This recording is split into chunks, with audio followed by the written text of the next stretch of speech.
Hello guys, कैसे हो आप सब। और आप सभी का फिर से स्वागत है इस नए मनहुआ के साथ जिसे आप लोगों ने एक्सप्लेन करने के लिए कहा था। तो बिना किसी देरी के चलिए सीधा स्टोरी की शुरुआत करते हैं। स्टोरी के बिल्कुल स्टार्ट में ही हमें एक सवाल पूछा जाता है। अगर एक दिन तुम्हें अचानक पता चले कि तुम सिर्फ एक किताब के कैरेक्टर हो, तुम्हारी सारी मेहनत, तुम्हारी पूरी जिंदगी, तुम्हारे फैसले, सब कुछ बस किसी और के लिखे हुए लफ्जों का हिस्सा है, तो तुम्हें कैसा महसूस होगा। और इसी सवाल के साथ इस मनहुआ की कहानी शुरू होती है। स्टार्टिंग में हम एक लड़की को देखते हैं जो घंघोर बारिश के बीच खड़ी है। उसके आसपास जमीन पर लाशों का ढेर लगा हुआ है, जिससे पता चलता है कि उसने अभी अभी अकेले ही इन सबको निपटा दिया है। वो शांति से आसमान की तरफ देख रही है, और इतनी तेज बारिश होने के बावजूद उसे एक बूंद पानी भी टच नहीं कर पा रहा। उसने अपने पावरफुल स्पिरिचुअल एनर्जी से अपने चारों तरफ एक बैरियर बना रखा है जो पानी को उससे दूर रख रहा है। तभी उसका एक सबॉर्डिनेट पीछे से डरते हुए पूछता है, माय लेडी, क्या आप ठीक हैं? ये सुनकर वो बिना मुड़े बिल्कुल ठंडे आवाज में जवाब देती है, मैं ठीक हूं, इन लाशों को ठिकाने लगाओ। उसका ये ऑर्डर सुनते ही सबॉर्डिनेट तुरंत जी बोलता है, लेकिन तभी वो लड़की उसे रोकती है और एक खौफनाक ऑर्डर देती है।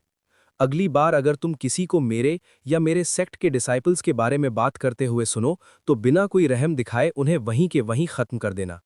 ये सुनकर वो बंदा पसीने में भीगते हुए सर झुकाकर समझ गया बोलता है और वहां से छाता लेकर निकलने लगता है। उसके दिमाग में डर साफ चल रहा होता है। वो मनी मन सोचता है, भला इस नन को गुस्सा दिलाने की हिम्मत कौन कर सकता है, जब तक कि वो अपनी जिंदगी से हाथ ना धोना चाहता हो। क्योंकि सेक्ट में सब जानते हैं कि उसे बिल्कुल पसंद नहीं कि लोग उसके दिमाग में क्या चल रहा है, इस पर अंदाजा लगाएं। सीन शिफ्ट होता है कुछ दूसरे डिसाइपल्स पर जो बारिश में काम कर रहे हैं। एक बंदा आवाज लगाता है, ब्रदर चूतियान, वहां खड़े होकर क्या घूर रहे हो, जल्दी आओ और मदद करो। अपने साथी की आवाज सुनकर चूतियान तुरंत कहता है, हाँ आ रहा हूं, और आगे वो भी काम पे लग जाता है।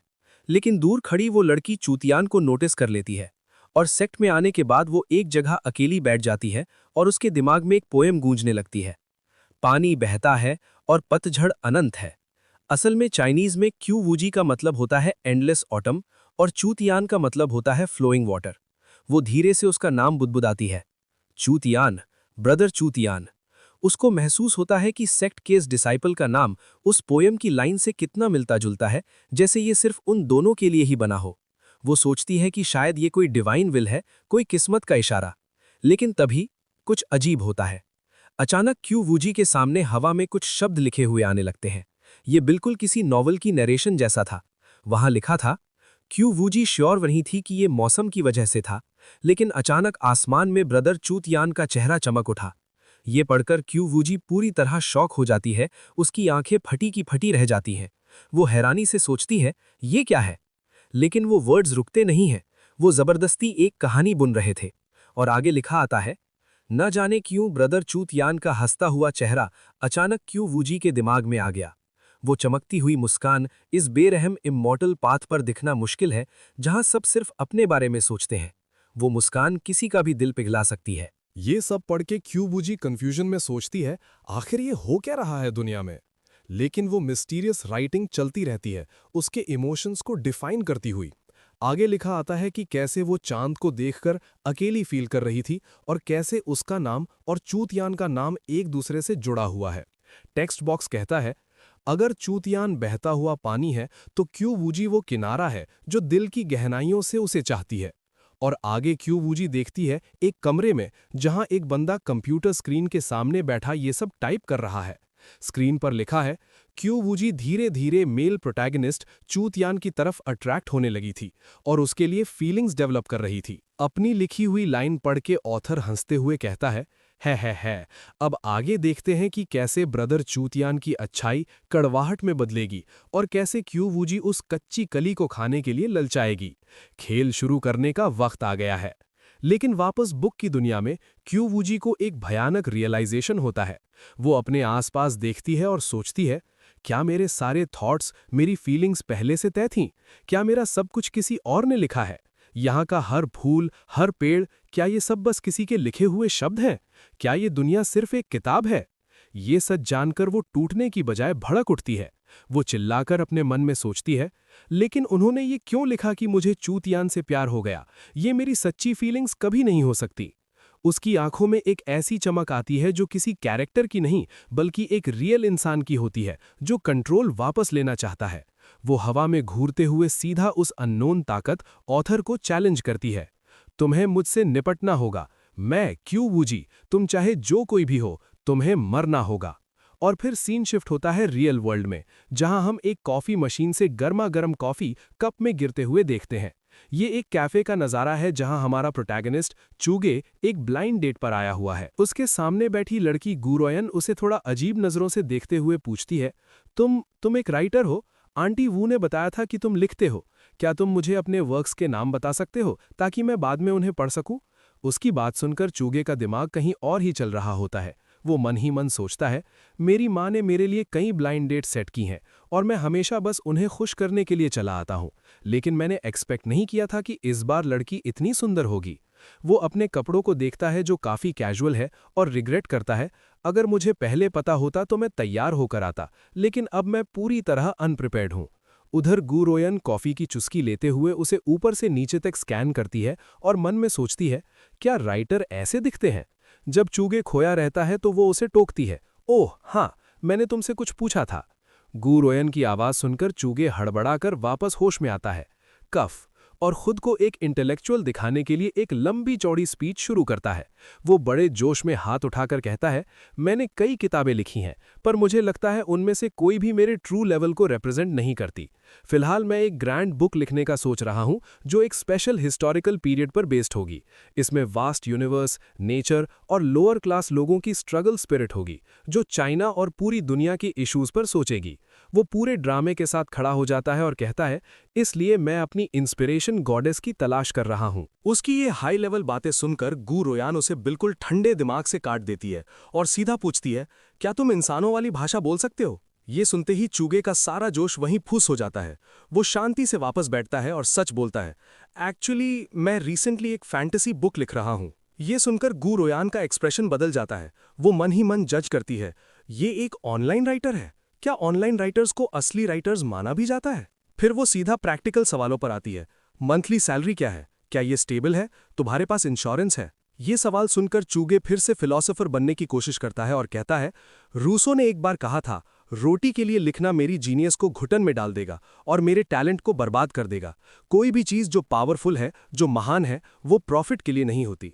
लेकिन गुरोयान उसे बीच में ही डांट कर चुप करा देती है और बोलती है, बात करना बंद करो, उसे फिलॉसफी नहीं नंबर्स चाहिए थे। इस पर चूगे हार मानकर धीरे से जवाब देता है, ज्यादा स्टेबल नहीं है, इस महीने 10,000 से ऊपर था लेकिन यूजुअली उससे कम ही रहता है।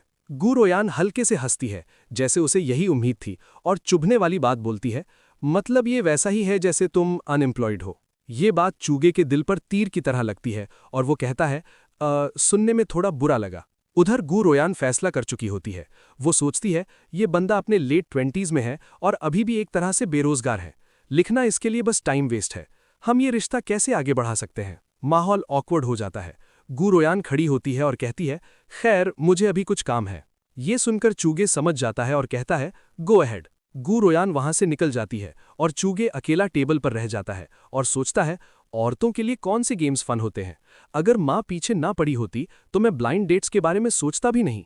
वो जाती हुई गुरोयान को देखता है और अफसोस करता है, शेम, इस बार लड़की सच में सुंदर थी। तभी उसका फोन टेबल पर वाइब्रेट करता है। वूम। ग्रुप चैट में मैसेजेस आने लगते हैं। उसके दोस्त उसका हाल जानकर लिखते हैं, fear of marriage +1, fear of marriage +1। चूगे भी रिप्लाई करता है, फियर ऑफ मैरिज +1। एक दोस्त पूछता है, WTF, तुम तो ब्लाइंड डेट पर थे ना, इतनी जल्दी खत्म हो गई? जवाब में चूगे पूछता है, यूजुअली एक ब्लाइंड डेट कितनी लंबी चलती है? दोस्त रिप्लाई करता है, अगर छोटी डेट थी तो ठीक है, वैसे भी औरतों को बुक राइटिंग में मजा नहीं आता। लेकिन अगले ही पल दोस्त का टोन बदल जाता है, लेकिन रुको, तुमने आज कुछ अपडेट क्यों नहीं किया? चूगे फोन को देखता है, स्क्रीन पर वही सवाल बार बार आ रहा होता है। वो थका हुआ महसूस करता है। इन्हें बताकर क्या फायदा? वो मन ही मन सोचता है, इन्हें कोई फर्क नहीं पड़ता कि मैं किस मूड में हूं। इन्हें बस इस बात की परवाह है कि मैंने आज चैप्टर अपडेट नहीं किया। वो बिल उठाता है और हमें बताता है, मैं बीमार होने पर भी छुट्टी लेने की हिम्मत नहीं करता, क्योंकि रीडर्स का रिस्पॉन्स आराम करो नहीं होता, बल्कि ये होता है कि कोई नया बहाना ढूंढो। आखिर में वो पेमेंट मशीन के सामने अपना फोन स्कैन करके बिल पे करके वहां से निकलने लगता है, बिल्कुल अकेला और परेशान। रास्ते में चलते हुए वो हमें बताता है, यही यही है ऑनलाइन क्रिएटर्स की असली हालत। मतलब ना कोई छुट्टी, ना कोई समझने वाला, बस लगातार अपडेट की टेंशन। सीन चेंज होता है और हम रात के वक्त एक अपार्टमेंट बिल्डिंग देखते हैं। चुगे अपने घर पहुंचता है और जैसे ही दरवाजा खोलता है वो थोड़ा हैरान हो जाता है। हाँ, अंदर उसका रूममेट जैंग किरण चेयर पर बैठा कुछ लिख रहा होता है। चुगे उसे देखकर पूछता है, खाना खाया? ये सुनकर जैंग किरण बिना ज्यादा ध्यान दिए जवाब देता है, बस कुछ हल्का फुल्का खा लिया, लेकिन अभी मैं थोड़ा खोया हुआ फील कर रहा हूँ। फिर अचानक उसका ध्यान चुगे पर जाता है और वो पूछता है, तुम इतनी जल्दी वापस आ गए? क्या ब्लाइंड डेट फेल हो गई? आगे से चुगे बिना किसी इमोशन के कहता है, हाँ फेल हो गई, बिल्कुल पिछली डेट्स की तरह। इस पर जैंग किरण क्यूरियोसिटी से पूछता है, इस बार क्या रीजन था? अकाउंट बैलेंस, पैसा या फिर घर? उसके सवाल पर चुगे शांति से हाथ फैलाकर एक बिटर सच बोलता है, खैर रीजन वही था, क्योंकि हम अनएम्प्लॉयड हैं। ये सुनकर दोनों के बीच एक समझदारी वाली खामोशी छा जाती है। फिर जैंग किरण टॉपिक बदलते हुए कहता है, जो भी हो ब्रदर चू, मेरी नई बुक कल शेल्फ्स पर आने वाली है, प्लीज मुझे चैप्टर कंप्लीट करने में हेल्प कर देना। फिर वो थोड़ा निराश होकर ऐड करता है, मेरे रीसेंट स्टैट्स थोड़े ठंडे लग रहे हैं। अपने दोस्त की परेशानी देखकर चुगे उसे दिलासा देता है, मुझे याद है, हिम्मत मत हारो, स्टैट्स हमेशा सही पिक्चर नहीं दिखाते। कुछ लोग पढ़ते तो हैं पर पॉपुलैरिटी की वजह से सब्सक्राइब नहीं करते। वो आगे समझाता है, और कुछ लोग कम पॉपुलैरिटी वाली बुक्स भी पढ़ते हैं, वहां बहुत सारे लॉयल हार्डकोर रीडर्स होते हैं, तुम्हें बस उनका दिमाग बदलना होगा। वैसे भी टेंशन लेने का कोई फायदा नहीं है। चूगे की बात सुनकर जैंग किरण पूरे जोश में आ जाता है और कहता है, हाँ तुम सही कह रहे हो, मैं उनका दिमाग बदल दूंगा। क्लब का यंग मॉडल आग लगा देगा, मैं हूं वो यंग मॉडल। उसकी ये बात सुनकर चूगे हल्का सा मुस्कुराकर कहता है, हाँ हाँ तुम लगे रहो, मैं अपने रूम में जा रहा हूँ। वो अपने रूम का डोर खोलते हुए सोचता है, फ्यू, मैंने बहुत टाइम से किसी से ढंग से बात नहीं की है। वो अपने सर पर हाथ रखकर थोड़ा परेशान होता है और मन ही मन कहता है, मुझे लगता है कहीं मैं फ्यूचर में बोलने की एबिलिटी ही ना खो दूं। फिर वो खुद से सवाल करता है, और मैंने आज क्या बात की? क्या मुझे अब नॉर्मल कॉन्वर्सेशंस की आदत नहीं रही? और वो अपने काम के बारे में सोचने लगता है। अपना शर्ट उतारते हुए वो सोचता है, मैं सोच रहा हूँ कि क्या बुक में कोई ऐसा कैरेक्टर ऐड करना पॉसिबल है, जैसे वर्क प्लेस में एक इंटेलेक्चुअल वाइट कॉलर फीमेल। वो अपनी शर्ट साइड में रखता है और सोचता है, मैं इमॉर्टल वॉरियर्स की कहानी लिख रहा हूँ। क्या मुझे किसी सेक्ट की हाई रैंकिंग फिगर ऐड करनी चाहिए, जो बाद में प्रोटैगनिस्ट से हार जाए और उसके साइड आ जाए? लेकिन अगले ही पल वो चेयर में बैठ जाता है और खुद को करेक्ट करता है, लेकिन ये थोड़ा प्रॉब्लम है, मेरी बुक में ऑलरेडी एक वैसा कैरेक्टर है। उसके दिमाग में उस कैरेक्टर की इमेज आती है और वो सोचता है, उसका नाम है क्यू वूजी। वो प्रोटैगनिस्ट के क्लैन की हेड है और दुनिया की स्ट्रॉन्गेस्ट कल्टिवेटर्स में से एक है। वो असेंशन के बिल्कुल करीब है और साथ ही सबसे स्टनिंग ब्यूटी भी है। कंप्यूटर स्क्रीन पर हम वही सीन देखते हैं जो हमने पहले देखा था। क्यू वूजी चांद को देख रही है। चूगे स्क्रीन को घूरते हुए सोचता है, एक हरेम राइटर होने के नाते अगर मैंने एक और सिमिलर कैरेक्टर ऐड किया तो उनके बीच फर्क करना मुश्किल हो जाएगा। स्क्रीन पर टेक्स्ट लिखा है, क्यू वूजी ने खिड़की खोली और चांद को देखा। चांदनी पानी की तरह थी, धुंधली और ड्रीमी, जो उसके परफेक्ट प्रोफाइल को रिफ्लेक्ट कर रही थी। चूगे कीबोर्ड पर उंगलियां चलाते हुए डिसाइड करता है, चलो इस फीमेल पेट्रियाक को ही अच्छे से लिखते हैं। ये पहली फीमेल कैरेक्टर है जो इंट्रोड्यूस हुई है और नेक्स्ट स्टेज में प्रोटैगनिस्ट का मेन गोल भी यही है। वो प्लॉट को रिव्यू करते हुए सोचता है, मेरा प्रोटैगनिस्ट चू तियांगे अभी भी एक छोटा कैरेक्टर है। एक एक्सीडेंट की वजह से सेक्ट लीडर क्यू वूजी ने उसे नोटिस किया और उसे एक आम वर्कर से सीधा इनर डिसाइपल बना दिया। सेक्ट लीडर क्यू वूजी उसे बीच बीच में पर्सनल गाइडेंस भी देती है, जिससे प्रोटैगनिस्ट की तरक्की शुरू होती है। इस स्टेज पर चू तियांगे उसे अपना मास्टर मानता है और बहुत रिस्पेक्ट करता है। वो आगे सोचता है, और क्यू वूजी सिर्फ ये सोचती है कि चू तियांगे एक नेक दिल और टैलेंटेड लड़का है, इसीलिए वो उसे सपोर्ट करती है। रही बात कि कैसे चू तियांगे अपनी फीलियल पाइटी को किसी और चीज में बदलेगा और कैसे क्यू वूजी जानबूझकर यंग ग्रास खाएगी, यही तो असली ट्विस्ट होगा। यहाँ ऑडियंस को समझाने के लिए बता दूं कि फीलियल पाइटी का मतलब बड़ों की इज्जत करना है और ईटिंग यंग ग्रास का मतलब अपने से छोटे के साथ रिलेशनशिप रखना है। ये सब सोचने के बाद चूगे टाइप करना शुरू करता है। स्क्रीन पर नए शब्द उभरने लगते हैं, उसके परफेक्ट प्रोफाइल को रिफ्लेक्ट करते हुए। वो कुछ देर ख्यालों में खोई रही, सोचते हुए कि क्या उसका असेंशन उसे चांद तक ले जाएगा। अगर ऐसा हुआ तो क्या ये एक अकेलेपन वाली जगह से दूसरी और ज्यादा अकेली जगह जाने जैसा नहीं होगा? फिर वो फेटफुल लाइंस लिखता है। न जाने क्यों चू तियांगे का हंसता हुआ चेहरा अचानक उसके दिमाग में आ गया। ये चमकती हुई मुस्कान इस इमॉर्टल पथ पर बहुत खास थी, जहां सब सिर्फ अपने बारे में सोचते हैं। उसने लोगों की उम्मीद जगाई। चूगे लिख ही रहा होता है कि अचानक उसे एक अजीब सी फीलिंग होती है। वो रुक जाता है और हैरान होकर सोचता है, अचानक इतनी ठंड क्यों लगने लगी? वो इधर उधर देखता है, कन्फ्यूजन उसके चेहरे पर साफ दिख रहा है। खिड़की तो सामने है, तो ये ठंडी हवा मेरे पीछे से क्यों आ रही है? तभी उसके पीछे से अचानक एक स्वॉर्ड आती है जो चूगे के गले के पास आकर रुकती है।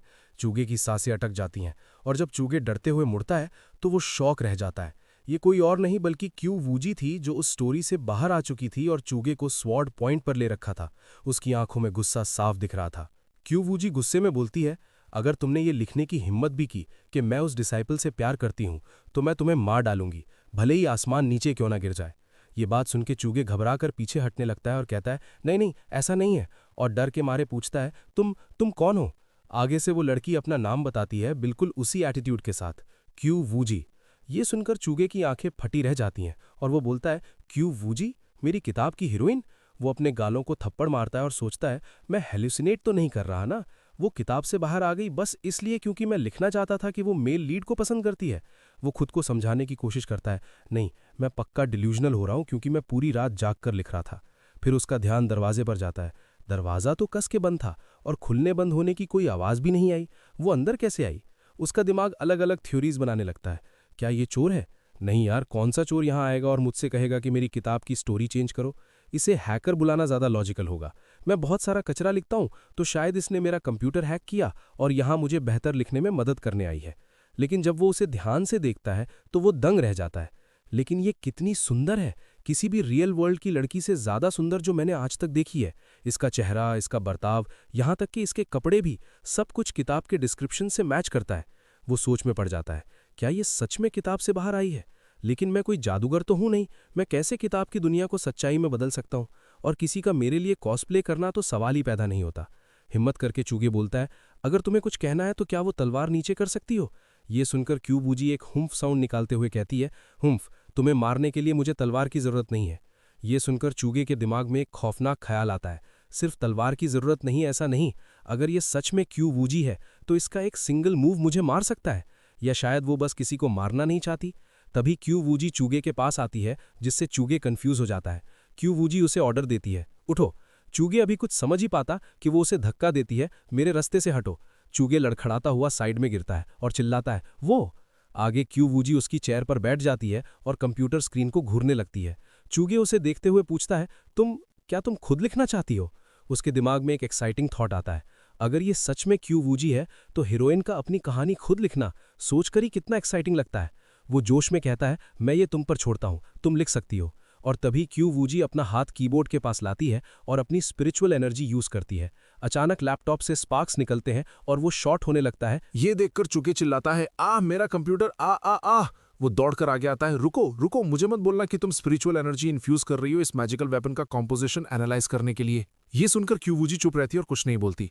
चूगे को अब यकीन हो जाता है, मैं श्योर हूं ये सच में क्यू वूजी है, कोई नॉर्मल इंसान ऐसा कैसे कर सकता है? इस पर क्यू वूजी परेशान होकर पूछती है, तुम इस मैजिकल वेपन को कैसे यूज करते हो और ये एनर्जी के फ्लो को क्यों नहीं झेल पा रहा?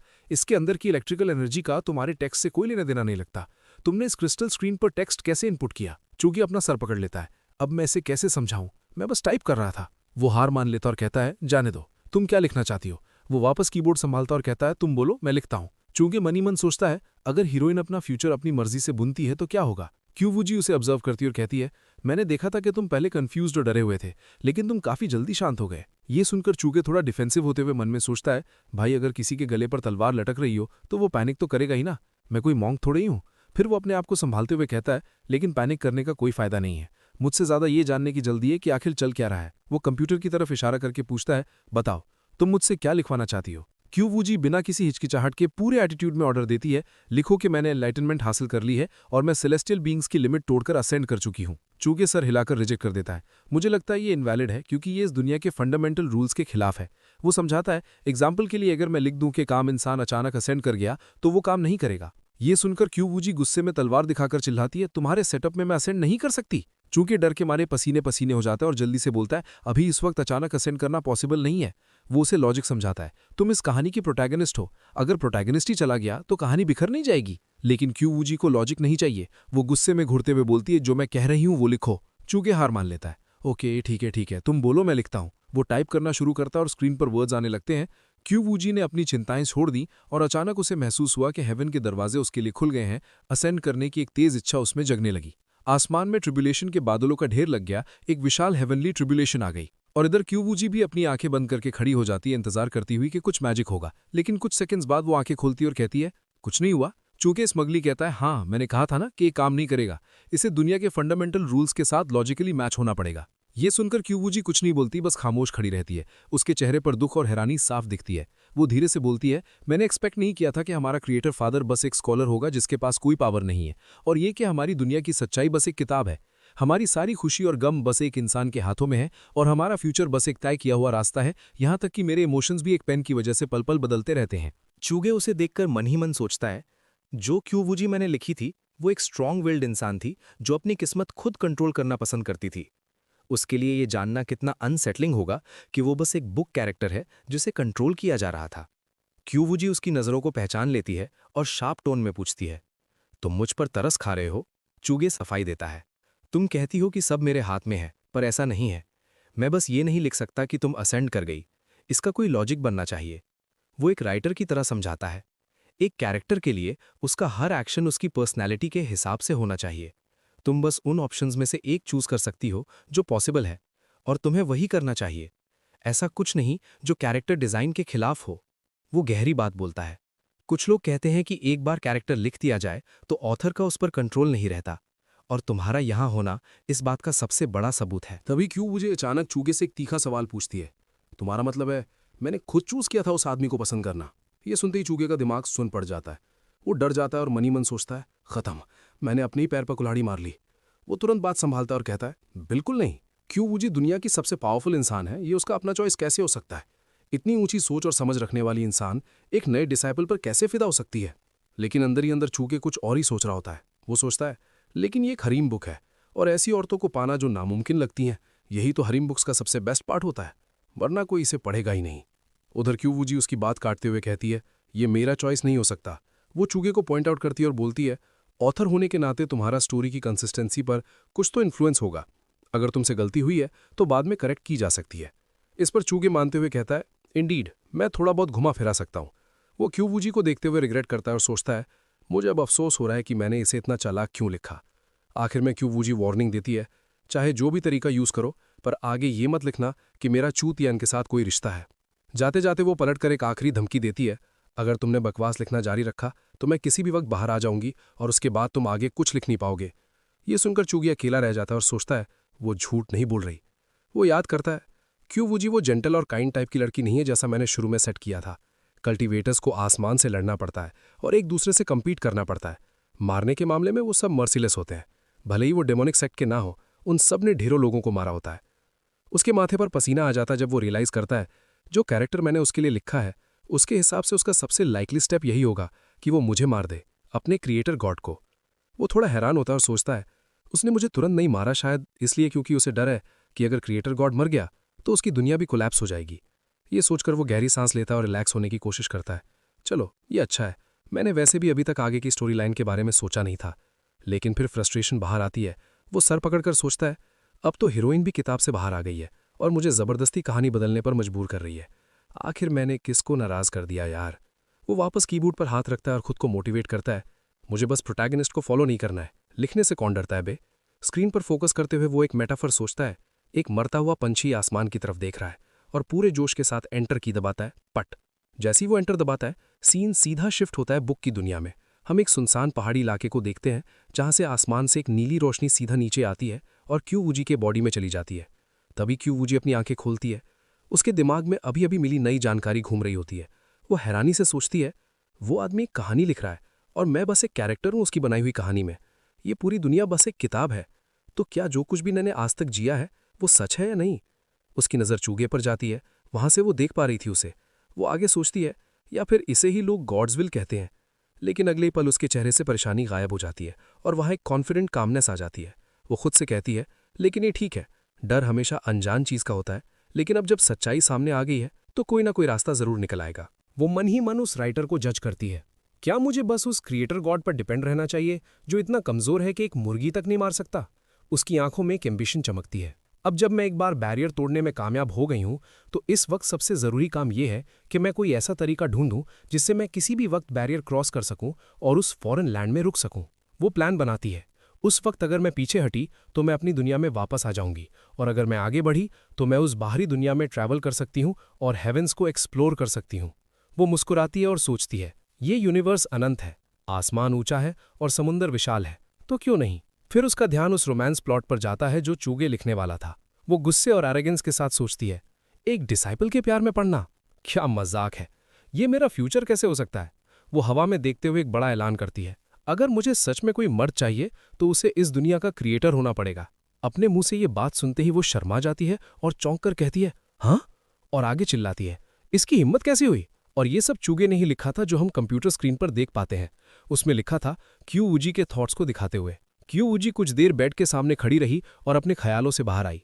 उसे चूतियन के बारे में ऐसे ख्याल कैसे आ सकते हैं?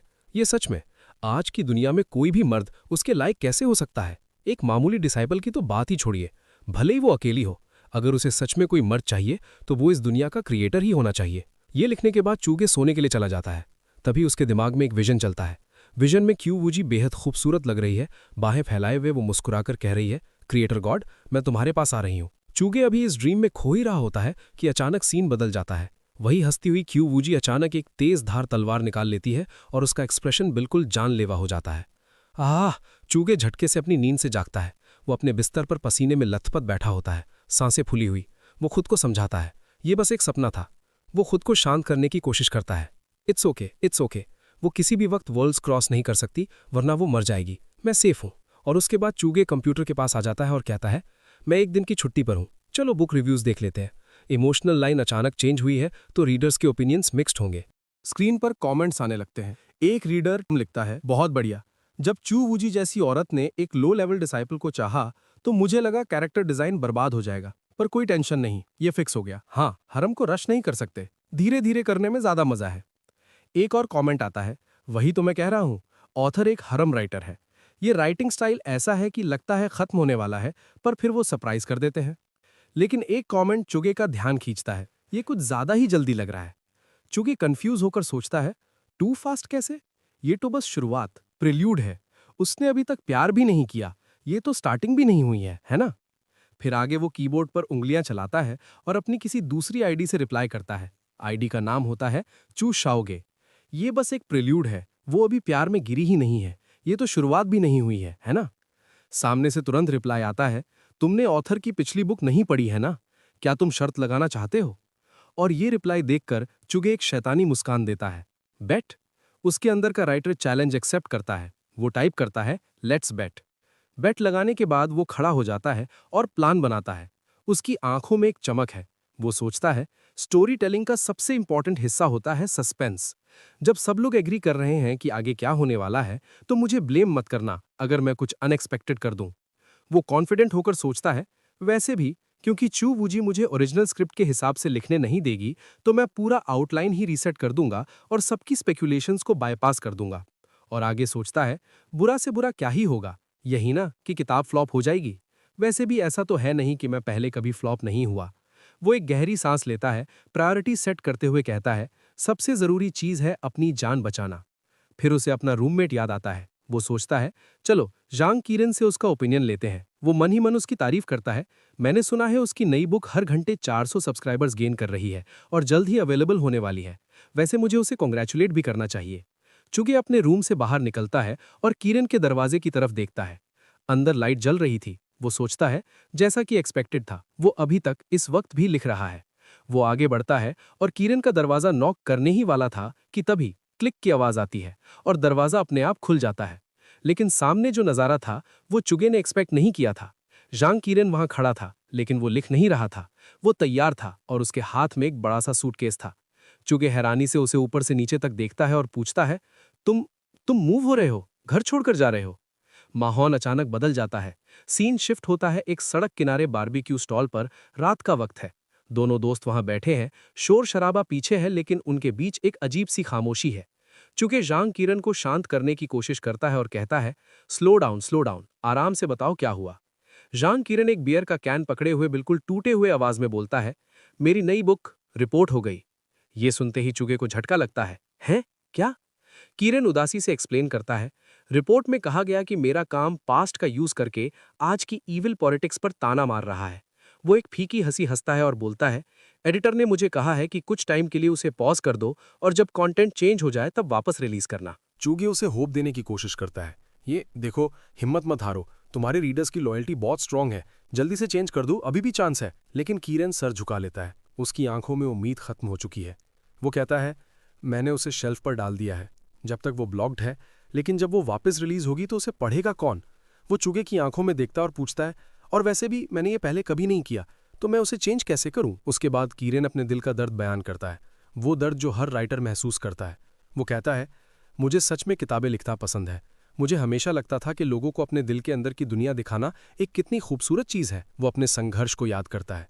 इसलिए भले ही मुझे खाना पकाना आता है, मैं कुकिंग जॉब कर सकता था, पर मैंने पढ़ाई की, किताबें पढ़ी, हर रोज़ न जाने कितने प्रोग्राम्स देखे और ढेरों नोट्स बनाए। वो अपनी पिछली फेलियर्स को याद करता है। भले ही मेरी पिछली 2 किताबों के बस कुछ दर्जन सब्सक्राइबर्स थे, मैंने कभी अपडेट करना नहीं रोका। मैंने वो सब तब लिखा जब मैं फूड डिलीवरी का काम करता था। वो आगे बताता है, यहाँ शिफ्ट होने के बाद मैं दिन में 10-10 घंटे लिखता था, क्योंकि मैं रोज़ देर रात तक जगता था। इतनी कम उम्र में ही मेरी पीठ और स्पाइन बीमारियों से भर गई है। वो चूगे से एक सवाल पूछता है, ब्रदर चू, क्या मेरा एटीट्यूड अच्छा नहीं था, या क्या मैंने कड़ी मेहनत नहीं की? चूगे उसे देखता और बोलता है, तुम मुझसे कहीं ज़्यादा मेहनत करते हो। और फिर चूगे हमें असलियत बताता है। पिछले 2 सालों से ज़ैंग कीरन ऑनलाइन राइटिंग की दुनिया के सबसे निचले हिस्से, बॉटम में रहा है। साल में 1 बुक पब्लिश करने की जल्दी कर रहा था। ये उसकी तीसरी बुक थी, लेकिन इस इंडस्ट्री में ऐसे बहुत लोग हैं जिनका अंजाम यही होता है। इस किताब को लिखने के लिए उसने फूड डिलीवर करना छोड़ दिया था, सब कुछ दांव पर लगा दिया था, लेकिन रिजल्ट डिजास्ट्रस रहा। फिर आगे किरण अपना फैसला सुना देता है। मेरी फैमिली के साथ एक अग्रीमेंट था कि अगर ये बुक सक्सीड नहीं हुई तो मैं वापस घर आ जाऊंगा। वो आसमान की तरफ देखता है, जैसे अपने सपनों को अलविदा कह रहा हो। सालों तक सपने देखने के बाद अब वक्त आ गया है कि मैं रियलिटी में जागूं और एक नॉर्मल जिंदगी जीऊं। वो एक बहुत गहरा मेटाफर यूज करता है। लिखना एक यूनक बनने जैसा है, लेकिन अब मैं पूरी तरह कैस्ट्रेट हो चुका हूं। वो समझाता है, मेरे पेन नेम में लोगों को इन्फ्लुएंस करने की ताकत थी, लेकिन अगर मैं वो ताकत खो दूं तो क्या अब मैं बस ज़ांग किरण हूं? चूगे खामोश रहता है, क्योंकि वो जानता है कि इस दर्द का कोई इलाज नहीं है। जाते वक्त किरण हल्का सा मुस्कुराता है, एक जेन्युइन स्माइल। ब्रदर चू, हालांकि पिछले कुछ सालों में मैं गरीब रहा और स्ट्रगल करता रहा, लेकिन ऐसा नहीं है कि मुझे कुछ नहीं मिला। सबसे बड़ी बात यह है कि मुझे तुम जैसा दोस्त मिला, और वो भी एक बहुत अच्छा दोस्त। अगर तुम्हें फ्यूचर में कभी भी किसी मदद की ज़रूरत हो तो प्लीज़ मुझे बताना। उसकी बात सुनकर चूगे भी कहता है, ठीक है, काम पे जाओ और जब भी टाइम मिले तो मेरे साथ ड्रिंक पीने आ जाना। वैसे भी किसी भी हाल में हम एक ही शहर में तो हैं। ये सुनकर ज़ांग किरण हल्के से मुस्कुराता है। हालांकि उसकी आंखों में अपनी नाकामयाबी का दर्द था, फिर भी वो दिल से कहता है, ठीक है, मेरी दुआ है कि ब्रदर चू की ये किताब सुपर हिट हो जाए। इतना बोलकर ज़ांग किरण वहाँ से निकल जाता है अपनी नई जर्नी के लिए। उसके जाने के बाद चूगे भी अपने अपार्टमेंट की तरफ कदम बढ़ाता है, लेकिन उसका दिमाग अभी भी अपने दोस्त की बातों में उलझा हुआ है। वो चलते चलते सोचता है, असल में मेरी हालत भी ज़ांग किरण से काफ़ी मिलती जुलती है। मैं भी अपने काम से बोर हो गया था, इसलिए मैंने करियर चेंज किया और अपने राइटर बनने के सपने के पीछे भागा। वो अपनी पुरानी स्ट्रगल्स याद करता है। मेरी पहली किताब से तो मुश्किल से खाने का खर्चा निकलता था, और लगातार 2-3 किताबें लिखने के बाद इस करंट बुक की रेटिंग थोड़ी बेहतर है। लेकिन फिर वो एक फ़र्क महसूस करता है। हालांकि मैं ज़ांग किरण से थोड़ा बेहतर हालत में हूँ, क्योंकि मेरी फैमिली मुझे कंट्रोल नहीं करती और ना ही मुझे ज़बरदस्ती उस दिशा में धकेलती है जहाँ वो चाहते हैं। वो अपने पेरेंट्स के बारे में सोचते हुए फ़ोन निकालता है। मुझे पता नहीं कि मेरे पेरेंट्स उस सीक्रेट यूनिट में कैसे रहते हैं। स्क्रीन पर माँ का मैसेज आता है, बेटा ब्लाइंड डेट कैसी रही? शाओगू सुंदर है ना? चूगे टाइप करके सच्चाई बताता है, वो सुंदर तो है लेकिन ब्लाइंड डेट वर्कआउट नहीं हुई। जवाब में माँ की तरफ से बस ... आता है, जो उनकी निराशा साफ दिखा रहा था। चूगे टॉपिक बदलने के लिए पूछता है, माँ क्या आप और पापा इस साल वापस आ रहे हैं? फ़ोन को देखते हुए वो उदास हो जाता है। हालांकि कभी कभार ही बात होती है, वो भी बस शादी के लिए फोर्स करने को। मैंने उन्हें बहुत लंबे समय से नहीं देखा है। वो अभी ये सोच ही रहा था कि तभी अचानक हवा के झोंके की तरह कोई बहुत तेज स्पीड से उसके आगे गुजरता है।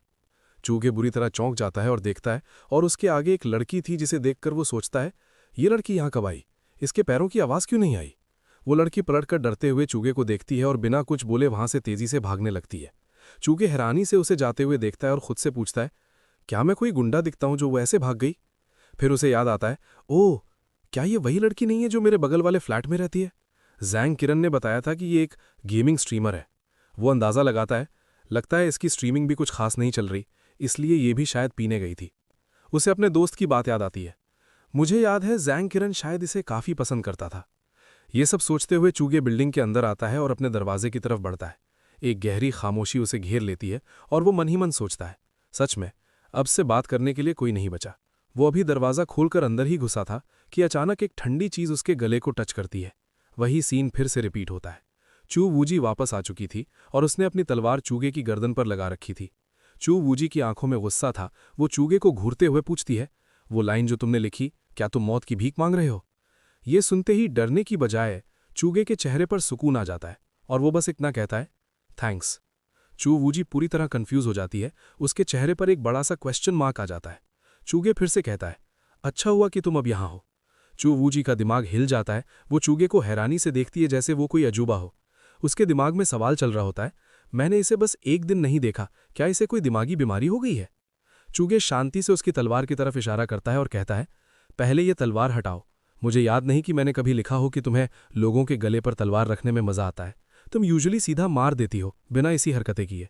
और ये बात सुन के चू वूजी गुस्से में चूगे को घूरती है और कहती है, क्या तुम्हें लगता है मैं बिल्कुल वैसा ही एक्ट करूंगी जैसा तुमने लिखा है? और मन ही मन सोचती है, ये कितना अनॉइंग है कि इस दुनिया में जो इंसान मुझे सबसे बेहतर समझता है वो मैं खुद भी नहीं हूं। ये सुनकर चूगे थोड़ा संभलते हुए जवाब देता है, शायद पहले ऐसा ही था, लेकिन अगर तुम ऐसा नहीं चाहती तो हम इस बारे में बात कर सकते हैं। इस पर क्यू वूजी सीधा पॉइंट पर आती और कहती हैं, ठीक है, अगर तुम्हें बात ही करनी है तो मुझे एक्सप्लेन करो, इस लाइन का क्या मतलब है? अगर मुझे सच में कोई मर्द चाहिए तो वो इस दुनिया का क्रिएटर होना चाहिए, इसका क्या मतलब है? ये सुनते ही चूगे के दिमाग में घंटी बजती और वो मन ही मन घबरा जाता है। ओ नो, मैं तो उस बारे में भूल ही गया था। वो हड़बड़ाकर सफाई देने लगता है, देखो, अगर तुम ब्रदर चूतियान के साथ कोई रिश्ता नहीं रखना चाहती तो मुझे तुम्हारे पुराने थॉट्स को बदलने का कोई तरीका ढूंढना था। इसलिए मैं स्टोरी में एक लॉजिकल चेंज लाना चाहता था जहां क्यू वूजी किसी मर्द को ढूंढे और तुम्हारी पर्सनैलिटी के हिसाब से तुम कम से कम एक ऐसे मर्द को चाहोगी जो क्रिएटर गॉड के लेवल का हो। उसकी लॉजिक सुनकर क्यू वूजी गुस्से में भड़क उठती है, मैं किसी मर्द को क्यों चाहूंगी? मेरे दिमाग में ऐसे ख्याल आने ही नहीं चाहिए। इसे अभी के अभी बदलो मेरे लिए। जब चूगे चुप रहता है तो वो और चढ़ जाती है और चिल्लाती है, कुछ बोलो, क्या तुम बात नहीं करना चाहते थे? क्या तुम गूंगे हो गए हो? उसकी डांट सुनकर चूगे धीरे से डरते हुए बुदबुदाता है, मुझे नहीं लगता कि मैं इसे बदल सकता हूं। ये सुनते ही क्यू वूजी की आंखें बड़ी हो जाती हैं। वो हैरानी और गुस्से से पूछती है, इसका क्या मतलब है? चूगे सच्चाई बताता है, वो मैन्यूस्क्रिप्ट्स पब्लिश हो चुके हैं और वैसे भी उस पर ऑलरेडी बहुत सारे कमेंट्स आ चुके हैं। ये सुनते ही क्यू वूजी का पारा चढ़ जाता है। वो अचानक आगे बढ़ती है और चूगे को दीवार पर दे मारती है। चूगे हकलाता है। ये तभी आगे क्यू वूजी ठंडे शब्दों में कहती है, अगर ऐसी बात है तो मुझे तुम्हें मारना ही पड़ेगा। ये सुनते ही मौत को सामने देखकर चूगे चिल्लाता है, रुको, एक मिनट रुको, मैं इसे बदल सकता हूं। क्यू वूजी रुकती है। उसका एक्सप्रेशन थोड़ा चेंज होता है और वो पूछती है, तुम्हारा क्या मतलब है? चूगे सांस लेते हुए एक्सप्लेन करता है, जिस पल तुम यहां आई थी मुझे कुछ धुंधला सा महसूस हुआ था। मैं फील कर सकता था कि तुमने मेरी किताब के बाहर क्रॉसओवर करने की कोशिश की, इसलिए तुम यहां हो। वो आगे चेतावनी देता है, लेकिन सच कहूं तो ऐसा करना तुम्हारे लिए बहुत खतरनाक है ना? आखिरकार जो तुम यहां हो वो सिर्फ तुम्हारी डिवाइन कॉन्शियस है। तुम्हारी बॉडी और सोल रेल्म्स के बाउंड्री से अलग हो गए हैं, जिससे तुम्हारी भटकती हुई आत्मा वक्त और स्पेस में कभी भी गायब हो सकती है। वो रिस्क समझाते हुए कहता है, क्रॉसिंग ओवर के प्रोसेस में अगर एक छोटी सी भी गलती हुई तो हो सकता है कि तुम टाइम और स्पेस के तेज बहाव में गिर जाओ और टुकड़ों में बिखर जाओ। उसकी चेतावनी सुनकर क्यू वूजी बिल्कुल बेपरवाह होकर जवाब देती है, तो क्या हुआ? उसकी बेपरवाही देखकर चूगे एक ऑफर रखता है, मैं स्टोरी में एक ऐसा बदलाव कर सकता हूं जो तुम्हारे लिए क्रॉस ओवर करना आसान बना देगा, वो भी बिना इतना बड़ा रिस्क लिए। यहाँ हम चूगे के चेहरे पर एक शातिर मुस्कान देखते हैं, बिल्कुल एक स्कीमिंग मेल ऑथर की तरह। क्यू वूजी थोड़ा हैरान होकर पूछती है, तुम मेरी मदद करने के लिए तैयार हो? सवाल सुनकर चूगे हाँ में सर हिलाता है, बिल्कुल सही। आखिरकार तुम्हारा अभी यहाँ आना मेरी दिमागी थकान को दूर कर गया। वो अपने बारे में बताता है, इस दुनिया में मैं एक ऐसा इंसान हूँ जिसका अपनी किस्मत पर कोई कंट्रोल नहीं है, इसलिए मैं इमेजिन भी नहीं कर सकता कि अगर मैं किसी किताब का कैरेक्टर होता तो क्या करता। अगर ऐसा होता तो मैं शायद पागल हो जाता। दूसरी तरफ तुम हो, तुम जानती हो कि तुम्हारी किस्मत दूसरों के रहम पर है, फिर भी तुम अपनी किस्मत खुद कंट्रोल करना चाहती हो और बस इसी बात के लिए मैं तुम्हारी मदद करूंगा। ये सुनकर क्यू वूजी खामोश हो जाती है। उसकी आंखों में गहरा सोच दिखाई देता है। चूंगे तुरंत काम पर लग जाता है और लैपटॉप खोलते हुए कहता है, तुमने उस दिन असेंड करने की कोशिश की थी पर वो काम नहीं किया। लॉजिक को साइड में रखें तो हो सकता है इसकी वजह ये भी हो कि वो पार्ट अभी पब्लिश नहीं हुआ था। वो एक नया प्लान बनाता है, तो चलो एक और टेस्ट करते हैं। इस बार मैं इसे एक नए मैन्युस्क्रिप्ट में लिखूंगा जो पब्लिश नहीं हुआ है और देखते हैं कि ये काम करता है या नहीं। वो तेजी से टाइप करने लगता है। हालांकि क्यूबूजी का असेंशन सक्सेसफुल नहीं रहा, लेकिन उसने रेल्म्स के परे ट्रैवल करने का तरीका ढूंढ लिया। वो बिना भटके अपनी बॉडी और सोल को बाउंड्री के थ्रू सेपरेट कर सकती थी और बिना खोए रेल्म्स के बीच ट्रैवल कर सकती थी। जैसे ही वो लिखता है, क्यूबूजी के शरीर से एक रोशनी निकलती है और वो महसूस करती है ये काम कर रहा है। लेकिन अगले ही पल वो चूगे को देखते हुए मन ही मन सोचती है, ये आदमी दिखने में कमजोर है, लेकिन इसके पास मुझे इन्फ्लुएंस करने की बहुत बड़ी ताकत है। शायद मुझे इसे कैद कर लेना चाहिए और जबरदस्ती इससे मुझे ताकतवर बनाने के लिए लिखवाना चाहिए। लेकिन फिर वो रुकती है। पर चूगे जैसे उसके दिमाग को पढ़ते हुए उसकी फितरत बयां करता है, लेकिन तुम अपनी पूरी जिंदगी गर्व के साथ जियो। तुमने जिंदगी और मौत देखी है। अपनी खुद की समझ और खून पसीने से पाई गई कल्टीवेशन का क्या होगा? वो किसी और का दिया हुआ तोहफा कैसे बन सकती है? चूगे की बातें सुनकर क्यूबूजी हल्की सी चिढ़ के साथ कहती है, तुम मुझे अपने हाथ की लकीरों की तरह जानते हो, लेकिन क्या तुम ये नहीं जानते कि अगर तुमने ऐसी बात की तो तुम्हें मार पड़ सकती है? उसकी बात पर चूगे मासूमियत से मुस्कुराते हुए पूछता है, लेकिन तुम मुझे क्यों मारोगी? क्या मैं तुम्हारी मदद नहीं कर रहा? वो चिल्ला चिल्लाकर अपनी फीलिंग्स बताता है। जिस औरत को मैंने अपनी सारी खूबसूरत कल्पनाओं के साथ लिखा था, आज उसके पास अपनी खुद की रूह है और वो अब सिर्फ ठंडे शब्द नहीं रहे। ये उस इंसान के लिए कितनी बड़ी सरप्राइज है जिसने उस दुनिया को बनाया है। वो पूरे कन्विक्शन के साथ कहता है, तुम्हारी दुनिया के हिसाब से अगर मैं डाओ की तलाश कर रहा हूं तो क्यूबूजी, जिस दिन तुम अपनी किताबी हस्ती से आजाद हो जाओगी वही मेरा डाओ होगा। क्यूबूजी उसके जज्बात देखकर मनी मन सोचती है, हालांकि मुझे इस बात से नफरत है कि ये मुझे कंट्रोल कर सकता है, लेकिन मुझे मानना पड़ेगा कि ये सच में एक मैन ऑफ डाओ है। चूड़िया आगे हाथ बढ़ाता है और कहता है, मैं तुमसे 2 बार मिल चुका हूं, पर तुमने कभी मेरा नाम नहीं पूछा। शायद तुम्हें लगता हो कि यह जरूरी नहीं है, पर मुझे लगता है कि तुम्हारे लिए मुझे जानना जरूरी है। वो स्माइल करते हुए इंट्रोड्यूस करता है, हेलो, मेरा नाम चूगे है। क्यूबूजी उसके बड़े हुए हाथ को देखती है और चुप रहती है, लेकिन अगले ही पल वो गुस्से में लाल हो जाती है और चूगे को मुक्के ही मुक्के बजाते हुए चिल्लाती है, कमीने, अब तुम मुझे छूना चाहते हो? तुम क्यूबूजी को क्या समझते हो? वो उसकी पिछली बात पर सोचती है, उसका क्या मतलब था कि वो औरत जिसे उसने अपनी सारी खूबसूरत फैंटेसीज के साथ लिखा है, ये क्या सोच रहा था? इधर चुगे मार खाने के बाद उसका सर फूल गया था और इधर क्यूबूजी आगे मन में सोचती है, मुझे स्क्रिप्ट चेंज करनी पड़ेगी और हैंडशेक एटिकेट ऐड करनी पड़ेगी। वो टॉपिक बदलते हुए कहता है, वैसे मुझे नहीं पता कि तुम्हारी करंट हालत में तुम्हें खाने की ज़रूरत है या नहीं, लेकिन मेरा ब्रेकफास्ट करने का मन कर रहा है। वो ऑफर करता है, क्या तुम मेरे साथ चलना चाहोगी इस पूरी नई दुनिया को देखने के लिए? सीन शिफ्ट होता है सड़क पर, जहां नई दुनिया की भीड़भाड़ देखकर क्यूबूजी पूरी तरह हैरान रह जाती है। तभी पास से एक बंदा फोन पर बात करते हुए गुजरता है, बॉस मैं अभी ट्रैफिक में फंसा हूं, बस पहुंचने ही वाला हूं। ये सुनकर क्यूबूजी चौंक जाती है और सोचती है, माइल्स ऑफ साउंड ट्रांसमिशन, दूर तक आवाज भेजना। कुछ लोग फोटोज ले रहे थे, उन्हें देखकर वो सोचती है, तस्वीरें ले रहे हैं। कहीं लाइटर की आग जलती देखकर वो सोचती है, फायर कंट्रोल टेक्निक्स। वो कंफ्यूजन में चारों तरफ देखती है। इनके पास साफ तौर पर कोई ऑरा नहीं है, फिर भी ये पृथ्वीवासी वो सब कर रहे हैं जो सिर्फ इमॉर्टल्स कर सकते हैं। भीड़ के बीच खड़ी वो महसूस करती है, लेकिन मेरे लिए ये जगह। तभी 2 बच्चे भागते हुए आते हैं और गलती से उससे टकरा जाते हैं। एक बच्चा चिल्लाता है, मिस हनफू, और दूसरा माफी मांगता है, आई एम सॉरी। क्यूबूजी उन्हें देखती और रियलाइज करती है, ये सब असली लग रहा है। चूंकि इसके चेहरे के भाव पढ़ लेता है और पूछता है, क्या तुम इस अनजान देश में एक अजनबी की तरह महसूस कर रही हो? क्या तुम अब पीछे हटना चाहती हो? वो मुस्कुराता है और कहता है, अगर ऐसा है तो क्यों ना हम हेवंस को एक्सप्लोर करते हुए बातें करें। आओ, अनुभव करो तुम्हारा हेवन। सीन शिफ्ट होता है एक नूडल शॉप में। नूडल्स की खुशबू सूंघकर क्यूबूजी के मुंह में पानी आ जाता है, जो कि पूछता है, क्या तुम्हें थोड़ा चाहिए? क्यूबूजी बिना कुछ बोले बस धीरे से सर हिला देती है। चूंकि दुकानदार से कहता है, बॉस एक और बोल बीफ नूडल्स अंडे के साथ। अंदर से आवाज आती है, बिल्कुल। जब नूडल्स आते हैं, क्यूबूजी पहली बार उन्हें टेस्ट करती है और हैरान रह जाती है। वो सोचती है, इस मॉर्टल वर्ल्ड में इतना स्वादिष्ट खाना कैसे हो सकता है? क्या ये इमॉर्टल्स की रचना नहीं होनी चाहिए? चूगे उसे खाते हुए देखकर मजाक में पूछता है, क्या तुम कई सालों से व्रत पर नहीं थी? अब तुम्हें खाने का मन क्यों कर रहा है? नूडल्स खाते हुए क्यूबूजी अपनी नई हालत बताती है, तुम्हारा ये वर्ल्ड थोड़ा अजीब है और यहाँ प्योर सोल बॉडी को बनाए रखना मुश्किल है, इसलिए मैंने जबरदस्ती एक फिजिकल बॉडी बना ली। ये मेरा असली शरीर नहीं है और ना ही इसे किसी नेचुरल मटीरियल या धरती के खजानों से बनाया गया है। वो अपनी कमजोरी कन्फेस करती है, मेरी अभी की ताकत ज्यादा से ज्यादा की कल्टीवेशन स्टेज पर है और मैं बहुत कम मैजिक यूज कर सकती हूँ। चूगे उसे रीएश्योर करता है, कोई बात नहीं, ये मेरी सेटिंग्स के बाहर नहीं है। वो ऑडियंस को एक्सप्लेन करता है, क्यूबूजी की असली दुनिया एक ह्यूमन वर्ल्ड थी, लेकिन वहां हर कोई एसेंड करना चाहता था, बावजूद इसके कि क्यूबूजी उस दुनिया के बेस्ट लोगों में से एक थी। वो आगे सोचता है, लेकिन अपनी फोर्स वैल्यू के साथ वो आम इंसानों से तो ताकतवर थी और ज्यादातर इमॉर्टल्स भी उसका मुकाबला नहीं कर सकते थे। लेकिन यहाँ के मॉर्टल्स चांद पर जा सकते हैं, पर वो नहीं जा सकती। क्यूबूजी को खाते हुए देखकर चूगे के मन में एक ख्याल आता है, जब मैं उसके यहाँ आने के बारे में सोचता हूं तो वो मुझे एक स्ट्रे कैट जैसी लगती है।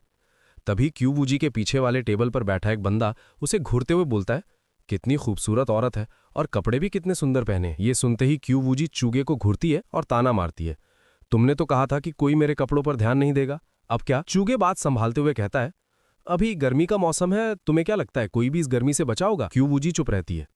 तभी अंकल वहां एक और बोल लाते और बोलते हैं, ये छोटी बच्ची अजीब कपड़ों में है, क्या आजकल यही फैशन चल रहा है? चूगे हंसते हुए सफाई देता है, हम दोनों अलग अलग डायमेंशन से हैं, आपको पता है ना। और वो बोल देने के बाद अंकल जाते हुए चूगे को देखकर थम्स अप करते हैं। क्यूवूजी सीरियस होकर पूछती है, मेरी दुनिया में आम चीजें और मटेरियल्स बहुत कम मिलते हैं, लोगों को मीट का स्वाद नहीं पता और वो साल भर तेल तक नहीं छूकते और सभी जीव दुख झेलते हैं। वो आगे पूछती है, यहां तो साफ दिख रहा है कि तुम कहीं भी मीट खा सकते हो, तो फिर तुमने वैसा क्यों लिखा? चूगे उसे समझाता है, तुम्हें उसे मेरी बनाई हुई झूठी कहानी समझने की जरूरत नहीं है, क्योंकि एंशिएंट टाइम्स में यहां भी ऐसा ही था। और आगे कहता है, मैं नहीं चाहता कि तुम अपनी दुनिया को नकली समझो, तुम असली हो, तुम्हारी दुनिया असली है, तुम्हारे दिल में जो ऑटम है उसमें ये विश्वास होना चाहिए। और ये बात सुन के क्यूवूजी पूछती है, तुम मेरी स्पिरिट को दबा क्यों नहीं देते? ये तुम्हारे लिए ज्यादा फायदेमंद होता है ना, तुम मुझे समझा क्यों रहे हो? चूगे जवाब देता है, क्योंकि वो मेरा एंडलेस ऑटम नहीं है। वो खड़ा होता है और कहता है, चलो खाना खत्म करके घर चलते हैं, मुझे अभी भी जल्दी से अपडेट करना है। क्यूवूजी हैरान रह जाती है और मन में सोचती है, वो उसका एंडलेस ऑटम नहीं है। सड़क पर चलते हुए क्यूवूजी चूगे को देखती है और सोचती है, ये अकेला इंसान है जिसे मैं इस दुनिया में जानती हूँ। वो फैसला करती है, हालांकि मैं अमीरों से लूटकर गरीबों को देकर जिंदा रह सकती हूँ, लेकिन अगर मुझे इस दुनिया को जल्दी समझना है तो मेरे लिए इसके साथ रहना ज्यादा कन्वीनियंट होगा। वो मुस्कुराती है, खासकर इसलिए भी क्योंकि मुझे इसके इरादे बुरे नहीं लग रहे हैं। घर पहुंचते ही चूगे कुछ ढूंढने लगता है। ये देखकर क्यूवूजी पूछती है, तुम क्या करने वाले हो? चूगे शांति से जवाब देता है, ओह, मैं तुम्हें अगली स्टोरी लाइन के बारे में बताने वाला हूं। वो आगे समझाता है, किताब के अंदर तुम सुनती हो कि साउथ वेस्ट की तरफ हजारों मील दूर द केव ऑफ 10 स्नेक्स में ग्रीन ड्रैगन्स अपने स्केल्स गिरा रहे हो सकते हैं। चूगे आगे बताता है, तुम्हें 4 एलिफेंट फॉर्मेशन अरेंज करने की जरूरत थी, इसलिए तुम एक भीड़ को लेकर वहां जाती हो और गुफा की गहराई में तुम्हारा सामना लॉर्ड ऑफ पॉइजनस स्नेक्स से होता है। वो फाइट सीन डिस्क्राइब करता है, फॉलन ड्रैगन के पॉन्ड पर हुई लड़ाई में तुम्हारा पलड़ा भारी होता है। फिर ट्विस्ट आता है, लेकिन लॉर्ड ऑफ पॉइजनस स्नेक्स अचानक एक धोखेबाज मैजिकल वेपन यूज करता है और तुम उस अजीब सांप के जहर के साथ पॉन्ड में गिर जाती हो। इस पे क्यूवूजी गुस्से में सीन को फाड़ते हुए पूछती है, वो लॉर्ड ऑफ पॉइजनस स्नेक्स मेरा मुकाबला कैसे कर सकता है? चूगे थोड़ा खांसता है। वो आगे बताता है, उसी समय तुम्हारे सेक्ट का डिसाइपल चूतियन भी गुफा के बाहर था। आखिरकार वो प्रोटैगनिस्ट है, तो गलती से उसे एक स्नेक सलाइवा फ्रूट मिल जाता है, जो इत्तेफाक से वही एंटीडोट था जिसकी तुम्हें जरूरत थी। क्यूवूजी एंटीडोट सुनते ही भड़क जाती है। एंटीडोट? तुम मेरे बारे में कोई घटिया कहानी लिखने वाले हो जहां मैं कोई एफ्रोडीजियक यानी प्यार बढ़ाने वाली दवा ले लेती हूं? और वो आगे चूगे का टी-शर्ट पकड़ के खींचने लगती है। इस पे चूगे पैनिक होकर कहता है, डैम, मैंने कभी नहीं लिखा कि तुम्हारी दुनिया में ऐसी कोई कहानी एग्जिस्ट करती है। क्या वो दुनिया खुद ही डेवलप हो गई? क्यूवूजी चिल्लाती है, सीधा पॉइंट पर आओ। चूगे सफाई देता है, मैं ऐसी कहानी कैसे लिख सकता हूं? ये बस ब्रदर चूतियान का एक नेक काम है जो उसे तुम्हारी नजरों में और भी ज्यादा एडमिरेबल बनाता है। वो लॉजिक देता है, वैसे भी वो प्रोटैगनिस्ट है तो उसके लिए अजीब एनकाउंटर सेट करना तो नेचुरल है। चूगे की ये बात सुनकर क्यूवूजी कहती है, तो फिर ये पॉइजनस स्नेक वाली कहानी मत लिखो। चूगे रुको, वो एक नया एंगल समझाता है। असल में अब जब तुमने ये कहानी सुन ली है तो लॉर्ड ऑफ पॉइजनस स्नेक्स तुम्हें जहर नहीं दे पाना चाहिए। अगर मैं अभी भी इसे वैसे ही लिखता हूं तो क्या तुम तब भी धोखा खाओगी? ये बात सुनकर क्यूवूजी सोच में पड़ जाती है। क्या इसे भविष्यवाणी यानी प्रेडिक्टिंग द फ्यूचर माना जाएगा? क्या मैं सच में उस स्टोरी लाइन से बच सकती हूं जो ये लिखेगा, या फिर गॉड्स विल को बदला नहीं जा सकता? चूगे फैसला करता है, बिल्कुल, मैं लिखूंगा कि तुम्हें एंटीडोट पूल की नीचे मिला। वो कंफर्म करता है, कल से लेकर अब तक तुम्हारा और ब्रदर चूतियान का कोई इंटरैक्शन नहीं हुआ है। इस पे आगे से क्यूवूजी पूछती है, तुम पहले तो कहानी बदलने के लिए तैयार नहीं लग रहे थे? चूगे एक गहरी बात कहता है, ये तुम्हारी जिंदगी है और किसी को भी इसे कंट्रोल करने का हक नहीं है, चाहे वो मैं हूं या कोई और।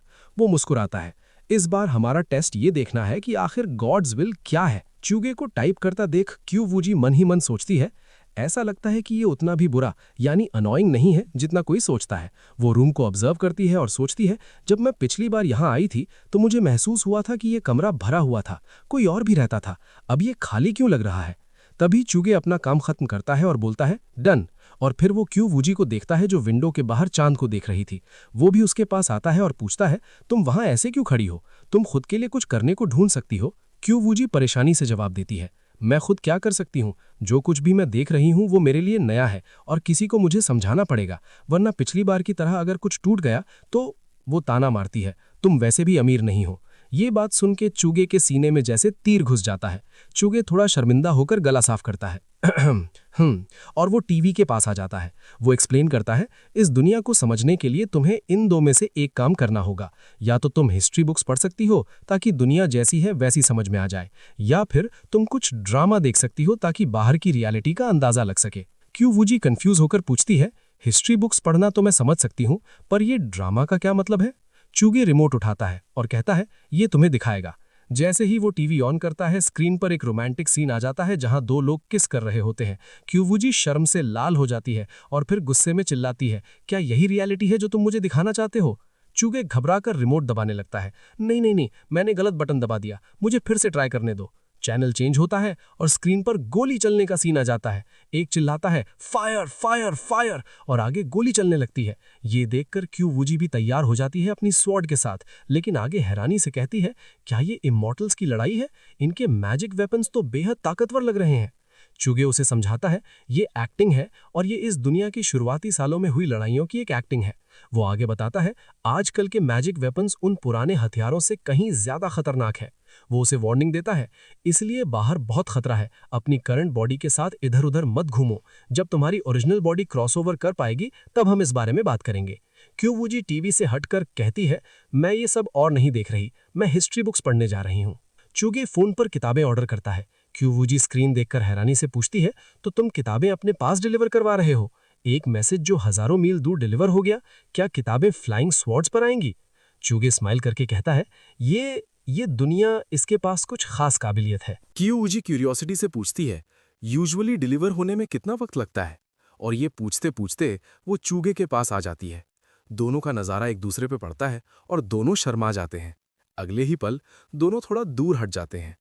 चूगे फोन रखते हुए कहता है, इसमें थोड़ा वक्त लगेगा तो तुम। वो थोड़ा नर्वस होकर अपना चेहरा खुजाता है। इधर क्यूवूजी भी शर्माते हुए कहती है, अगर मुझे वेट करना है तो मैं वेट करूंगी। मुझे दिख रहा है कि तुम्हारे पास एक खाली रूम है, तो तब तक मैं वहीं रहूंगी। लेकिन अगले ही पल उसकी टोन थोड़ी सॉफ्ट हो जाती है, जैसे उसे एहसास हुआ हो कि वो जबरदस्ती तो नहीं कर रही। और ये सोचकर वो पूछती है, मैं सोच रही थी कहीं मैं तुम्हें परेशान तो नहीं कर रही? चूगे उसे देखता है और मन ही मन गहराई में सोचता है, वैसे तो मैं भी चाहता हूं कि वो रुके, पर जितना मैं उसे जानता हूं वो किसी मर्द के साथ रूम शेयर करने के लिए इतनी प्रोएक्टिव कभी नहीं हो सकती। तभी चूगे के दिमाग में एक पुरानी बात क्लिक करती है और वो हैरानी से सोचता है, कहीं ऐसा तो नहीं कि वो फ्रेज सच हो गया? अगर मुझे सच में कोई मर्द चाहिए होगा तो वो सिर्फ इस दुनिया का क्रिएटर ही हो सकता है। क्यूवूजी शायद उसके चेहरे के एक्सप्रेशंस पढ़ लेती है और शर्म के मारे चिल्ला पड़ती है, ये कैसा एक्सप्रेशन है तुम्हारे चेहरे पर? मेरा किसी के साथ डाव कल्टीवेट करने का कोई इरादा नहीं है, चाहे वो मर्द हो या औरत। वो अपनी सफाई देते हुए आगे कहती है, अगर वो एक मनहूस इंसान ना होता जो चुपके से मुझे मैनिपुलेट करता है, तो मैं क्यूवूजी अभी हवाओं और चांदनी के साथ अकेले वक्त बिता रही होती। फिर वो थोड़ा काम होकर बात को प्रैक्टिकल बनाती है, हम बस अभी के लिए साथ रह रहे हैं और हम दोनों का फोकस अपने अपने फ्यूचर पर है, तो हमें किसी और चीज की परवाह क्यों करनी चाहिए? अपनी बात खत्म करके वो पलटती है और चूगे को देखकर सोचती है, यहाँ रहने में क्या बुराई है? ऐसा तो है नहीं कि हम सेम रूम शेयर कर रहे हैं। ये किसी इनमें बगल वाले कमरे में रहने से अलग थोड़ी है। इधर चूगे उस रूम का दरवाजा खोल देता है और उसे याद दिलाता है, उस रूम में कोई बिस्तर नहीं है। रात हो जाती है और सीन शिफ्ट होता है उस खाली कमरे में जहां क्यूवूजी बिना किसी बिस्तर के ध्यान लगाकर बैठी है और खिड़की से चांद की रोशनी उस पर पड़ रही है। दूसरी तरफ चूगे अपने बेड पर लेटा हुआ है, आंखें खुली हैं और वो खुद को कोसते हुए सोचता है, कितनी खूबसूरत लड़की है और मैं बस एक डिस्गस्टिंग आदमी। दोनों अलग अलग कमरों में हैं, पर उनके जज्बात एक जैसे हैं। क्यूवूजी शर्मा रही है, उसके गालों पर लाली है और वो सोचती है, मेरी जिंदगी में ये पहली बार है कि मैं किसी मर्द के साथ लिव इन में हूं और वो मर्द मेरी ही दुनिया का क्रिएटर है। वहीं चूगे भी ब्लश करते हुए वही सोच रहा है, मेरी लाइफ में पहली बार मैं किसी औरत के साथ रह रहा हूं और वो औरत मेरी ही किताब की हीरोइन है। फिर सुबह होती है। चूगे लैट्रिन पर बैठा मोबाइल चला रहा है और उसके बाद वो अंगड़ाई लेता है और राहत की सांस लेता है। आखिरकार मैंने चैप्टर खत्म कर ही दिया। वो अपने मोबाइल को देखते हुए खुद को मोटिवेट करता है, मैंने पहले ही 2 दिन की छुट्टी ले ली थी, मुझे आज ही अपनी स्क्रिप्ट लिख लेनी चाहिए ताकि मैं थोड़ा सुकून फील कर सकूं। और वो मिरर के सामने जाता है और अपने बालों में हाथ फेरते हुए आईने में देखकर स्माइल करता है। लोग कहते हैं कि एक मेहनती मर्द लोगों का दिल जीत लेता है। पता नहीं क्यूवूजी को ऐसा फील होगा या नहीं। तभी पीछे हम देखते हैं क्यूवूजी दरवाजे पर खड़ी बिल्कुल खामोश, बिना कोई आवाज किए उसे घूर रही होती है। कमरे में एक भारी सन्नाटा छा जाता है और जैसे ही चूगे को एहसास होता है कि पीछे कोई है, वहां एकदम से साइलेंस छा जाता है। वो बुरी तरह चौंक जाता है। तुम यहाँ क्या कर रही हो? तुमने आने की आहट तक नहीं होने दी। क्यूवूजी का चेहरा बिल्कुल एक्सप्रेशनलेस है। वो चूगे की हीरो वाली बातें सुन चुकी है, पर इग्नोर करते हुए सीधा कहती है, क्या तुम साइड हट सकते हो? तो इस पे आगे से चूगे थोड़ा झिझकते हुए क्यूवूजी को रोकता है और ऑकवर्ड स्माइल के साथ कहता है, वो असल में यहाँ सिर्फ मेरे टॉवल्स और टूथब्रश है। क्यूवूजी, जो इस दुनिया के तौर तरीकों से अनजान है, बड़ी मासूमियत से पूछती है, टूथब्रश क्या होता है? चूगे बिना ज्यादा सोचे अपनी यूज्ड टूथब्रश की तरफ उंगली दिखाकर कैजुअली समझाता है, वो ये मुंह साफ करने के काम आता है, बिल्कुल वैसे ही जैसे तुम लोग विकर और नमक यूज करते हो। तुमने शायद इसे पहले कभी यूज नहीं किया होगा। चूगे का इतना कहना था कि क्यूवूजी के दिमाग में बात क्लिक करती है और गुस्से में भड़क उठती है। तुम चाहते हो कि मैं अपने मुंह में वो चीज डालूं जो तुम्हारे मुंह में थी? इससे पहले कि चूगे कुछ समझ पाता, क्यूवूजी उसे बाहर फेंक देती है और चिल्लाती है, गेट आउट! और इधर चूगे हवा में उड़ता हुआ बाथरूम से बाहर जा गिरता है। वो जमीन पर गिरते हुए भी अपनी सफाई देने की कोशिश करता है। मैंने तो बस बताया था कि ये चीजें मैं यूज कर चुका हूं और मैं तुम्हारे लिए नई ले आऊंगा। इसमें गुस्सा होने वाली क्या बात थी? फिर उसके बाद क्यूवूजी डोर बंद कर देती है और वहां एक सन्नाटा छा जाता है। और इधर बाथरूम के बाहर चूगे सोच में पड़ जाता है। फिर उसे एकदम से रियलाइजेशन होता है, क्या उसे बाथरूम जाना था? लेकिन अगले ही पल वो लॉजिक लगाता है, पर वो तो एक असेंशन मास्टर है ना, उसे बाथरूम जाने की क्या जरूरत है? तभी उसे अपनी ही लिखी हुई कहानी याद आती है और वो सर पर हाथ मारता है। ओह, मैं तो भूल ही गया, फिलहाल उसकी बॉडी की ट्रेनिंग पीरियड में है और कल उसने बीफ नूडल्स खाए थे, तो जाहिर है उसे डाइजेस्ट तो करना ही होगा। फिर सोचता है, प्रॉमिस करो परियां उड़ती नहीं है ना? फिर वो एक गहरी सांस लेता है और खुद से कहता है, छोड़ो, मैं बाहर जाकर उसके लिए कुछ सप्लाईज खरीद लाता हूँ। हालांकि ये बहुत इंटरेस्टिंग है कि हीरोइन मेरी बुक से बाहर आ गई है, लेकिन रियल लाइफ की ढेर सारी प्रॉब्लम्स सॉल्व करनी पड़ेंगी, जैसे कि डेली ज़रूरत का सामान खरीदना। ये असली जिंदगी है, कोई कहानी नहीं। और वो बाहर निकल जाता है कुछ सामान लेने के लिए। सीन वापस शिफ्ट होता है। बाथरूम का दरवाज़ा खुलता है और क्यूवूजी धीरे से बाहर आती है।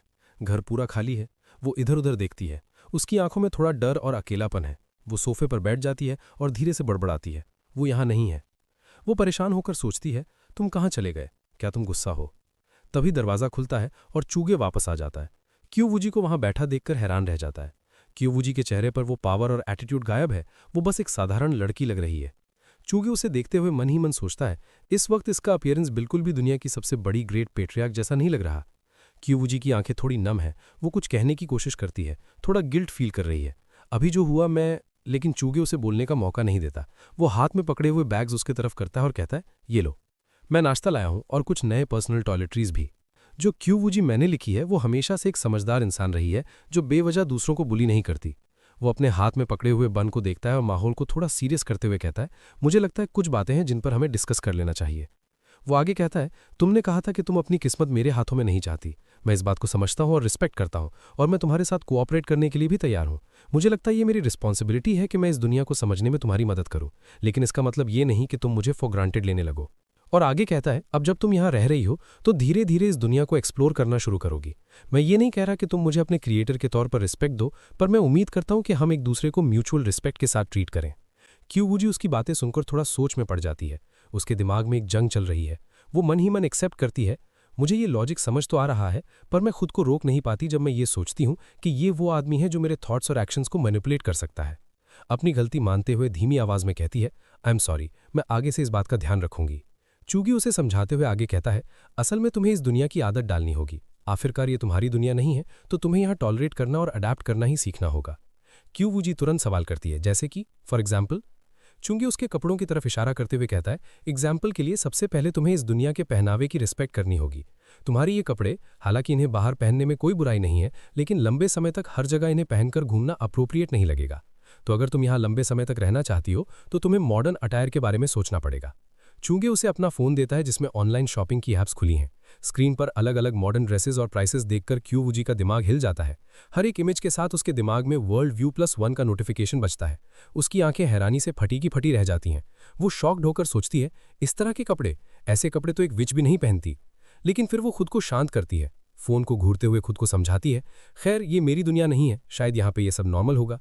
वो स्क्रीन स्क्रॉल करती रहती है, उसके अंदर की ग्रेट पेट्रियार्क वाली ईगो वापस जागती है और वो सोचती है, लेकिन मैं इस पर ज़्यादा डिपेंडेंट नहीं रह सकती।